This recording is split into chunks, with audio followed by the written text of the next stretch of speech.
Selamat siang, ketemu lagi bersama saya Iko Mangpuji dalam video teknik menjadi pemandu wisata yang baik. Dalam video kali ini saya ingin berbagi bagaimana cara menjemput wisatawan baik itu di bandara, di terminal maupun di pelabuhan. Nah, yang pertama yang harus kamu lakukan adalah satu, apabila bekerja di perusahaan atau biro perjalanan wisata, yang harus dipersiapkan adalah name list atau nama-nama tamu. Yakinkan berapa jumlah tamu, jenis kelamin tamu, nama-nama tamu itu dipastikan. Sudah itu, kalau menginap di hotel, kalau ada voucher hotel, yakinkan voucher hotel kalau dipersiapkan ya dari perusahaan. Sudah itu kedatangan wisatawan itu kedatangannya pesawatnya, nomor pesawat, jam berapa, terus kalau dia dari pelabuhan kapal apa gitu. Nah kalau di terminal ya tentu dengan bus apa, jam berapa itu harus dipastikan. Nah kalau disediakan mobil, yakinkan mobilnya berapa seat, sudah itu sopirnya apakah dia sudah ada atau belum gitu, yakinkan, dan tentu nomor kontaknya juga harus dicatat.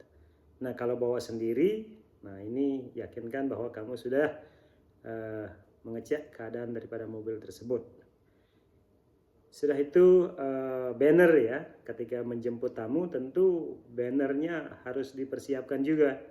Nanti ketika jemput, kalau di bandara itu harus ada banner atau nama grupnya atau nama tamunya kalau tamu itu FIT. Nah, perlengkapan selanjutnya yakinkan membawa bisa dibantu dengan stick ya. Kalau ada bambu boleh atau kayu, tapi jangan berat-berat. Nah, biasanya kalau pakai tongkat juga bisa untuk pegang itu banner ketika di airport. Penangkapan lainnya, HP ini tidak kalah penting. HP sangat penting sekali untuk mengetahui keberadaan pesawat jam berapa, apakah dia delay atau tidak, bisa dicek di pesawat di HP ya. Sudah itu untuk mengkomunikasikan juga kepada sopir ketika nanti tamunya sudah tiba, dan juga menghubungi hotel, restoran bila perlu. Itu pentingnya alat komunikasi berupa HP. Nah, apabila semua sudah dipersiapkan, sekarang ceritanya berangkat ke tempat penjemputan ya, baik itu di airport atau ke bandara atau ke pelabuhan atau ke terminal itu. Kita berangkat, yakinkan tempat parkirnya di mana gitu. Kalau bawa sendiri, parkirnya di mana, usahakan jangan jauh-jauh dari tempat penjemputan. Jangan sampai nanti setelah bertemu dengan tamunya makan waktu ketika mengambil mobil atau parkir, pergi ke parkir gitu ya. Nah, singkat cerita, kalau semuanya sudah, jadi saya akan berbagi tip ketika menjemput wisatawan ya. Nah, ketika wisatawan sudah tiba, ini ceritanya ya, jadi tamunya yakinkan kalau sudah ketemu nama tamunya sudah pasti. Sudah itu tempat menginapnya juga dicek kembali ya, jumlah tamunya. Kadang-kadang nama tamu sama tetapi tempat menginapnya yang berbeda. Itu meyakinkan bahwa tamunya itu yang kita jemput itu bukan itu yang dimaksud gitu. Pastikan semua nama tamu, tempat menginap, jumlah tamu sudah pasti. Sudah itu barang-barang bawaannya. Kalau sudah barang-barangnya sudah ada, ketemu, bilang selamat datang di Bali atau di Indonesia. Sudah itu perkenalkan diri Anda, jangan tidak memperkenalkan diri agar jangan sampai tamunya khawatir. Pastikan berapa dia, terus barangnya bagaimana, kondisi barangnya, apakah sudah ada semua. Nah kalau sudah semua ada, jumlah tamunya sudah ada, tanyakan dia apakah mau ke toilet dulu barangkali karena dalam penerbangan tadi lama sekali tidak sempat ke kamar kecil. Tanyakan apa dia mau ke kamar kecil begitu. Sudah itu tanyakan apakah dia mau menukar uang atau bagaimana. Barangkali dia belum punya uang lokal, jadi tawarkan apa dia mau tukar uang. Kalau ada yang tempat money changer atau penukaran uang di tempat itu, di bandara atau di pelabuhan, ajak dia ke situ. Semuanya sudah ready, antar ke mobil. Nah, sekarang saya mau berbagi cerita, berbagi tip ketika mengantarkan wisatawan dari tempat penjemputan menuju ke tempat menginap, di hotel, di losmen, di villa, dimanapun itu. Selama perjalanan apa yang diceritakan?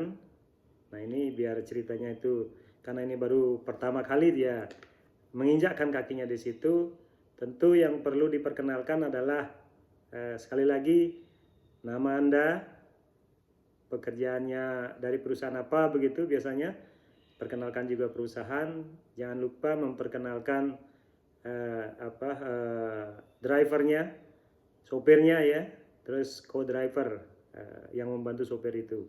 Kalau itu bus, kalau itu mobil kecil ya tentu sopir saja, partner kerja diperkenalkan. Setelah itu diperkenalkan secara sopan, baru berangkat ke tempat menginap.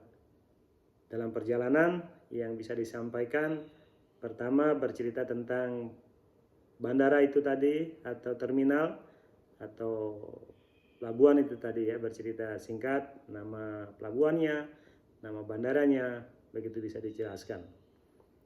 Nah, hal-hal penting yang dapat dijelaskan kepada wisatawan ketika tiba di daerah kita, khususnya kalau saya bilang di Bali ya.